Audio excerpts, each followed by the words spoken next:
So I am a recovering addict of meth. It all started when I was 16 years old. I was smoking and drinking. It was all fun and games till you start going out to parties every single night and new things are brought out.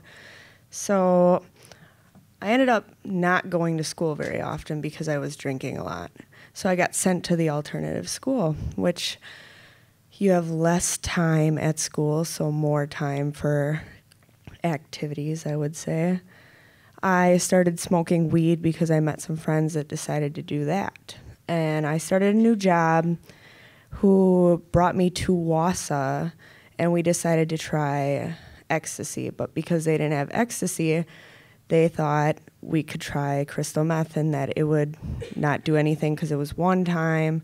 We went home, and it was 2 weeks that I didn't do it, and the boyfriend that I had ended up going to jail, so I decided to party with a friend in Wausau for Christmas break, and I ended up never going back to school. My teachers did everything in their power to get me back, and nothing they did brought me back. I was addicted. It's very serious. It's not something to joke around about. It's not a one-time thing. It ruins your life. It really does. I had a boyfriend I let him live with, me and my parents. He ended up stealing wedding rings, DVDs, computers, laptops, you name it, he stole it. My parents bought me a car in high school, and he would steal the car when I was sleeping to go get meth and ended up blowing the tranny, and they sold the car. So we ran around Wausau, borrowing cars, living from house to house, dirty houses. They're not clean houses at all. It's gross, but you don't care. You really do not care at all. Let's see. He went to jail, and I needed to support my habit, so I met somebody who was, I guess you would consider them a dealer, a plug, and they got me started on selling it. When I realized to the point where I was making money that I didn't have before and I didn't need a job, I felt invincible, and I felt like I just wanted to continuously do it. Meth has an effect on you to the point where your family can care entirely about you, and you don't care. My mom could be crying at night because she didn't know where I was, and I didn't have a care in the world. I had no feelings, none whatsoever. I was dealing large amounts to the point where I was dealing amounts that weren't even on their list. So you can imagine. I thought I was going to be okay. So I texted my mom one night because I was sick of living the way I was living, because eventually I got sick of smoking it. Smoking it wasn't doing it. So I did end up injecting it because of somebody who decided that it would be okay. They told me everything would be okay. It's not okay. Once you hit that point, that's the end. You feel like there's no hope in the world for you whatsoever. So I texted my mom when I was sick of it, and I asked her, can I please borrow your car to move home? I want to pack up all my stuff. I want to move home. The next day, I was going to pack up my stuff. I gave all my drugs away. I didn't care what happened with them. And I never showed up to pick up her car because the cops ended up raiding the hotel room we were at. There were still drugs there. Even though they weren't on the person, I still got charged with a very large amount. I ended up going to jail, March of 2014. And I sat there and I watched girls go into jail, come out of jail, get out, come back in. And I sat there and I thought to myself, do I want to be that person?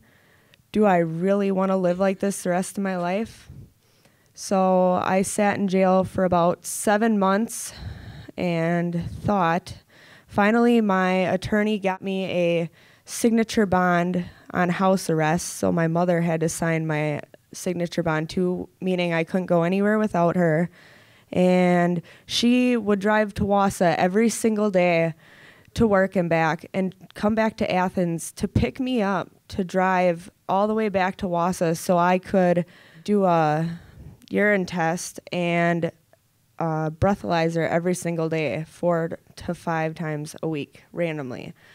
So when I started doing good on that and sentencing came, I wrote an apology to the court that not only was I sorry for what I've done, but that I realized that selling drugs in your community puts everybody else at risk, not only the people that are using, but it puts it out on the street for kids that are innocent and don't know what's going on. It's wrong.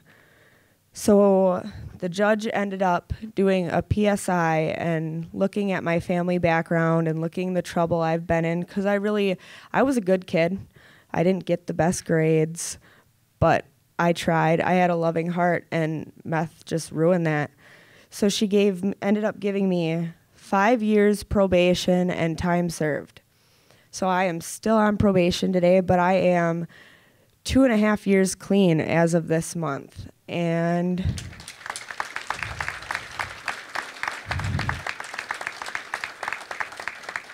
but I never could have did it without my family, with the moral support that I had. A lot of people use the excuse as I came from a broken family.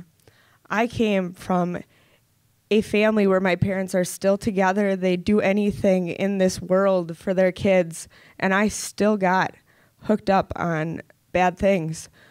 But what matters is I went back to school when I got out of jail. I graduated high school. And I am now working at Harley-Davidson in Wausau full-time, and I have a brand new vehicle that I work very hard for. And yeah, I'm still on probation for in November, it'll be 3 years I have left, but I can do this. That's it.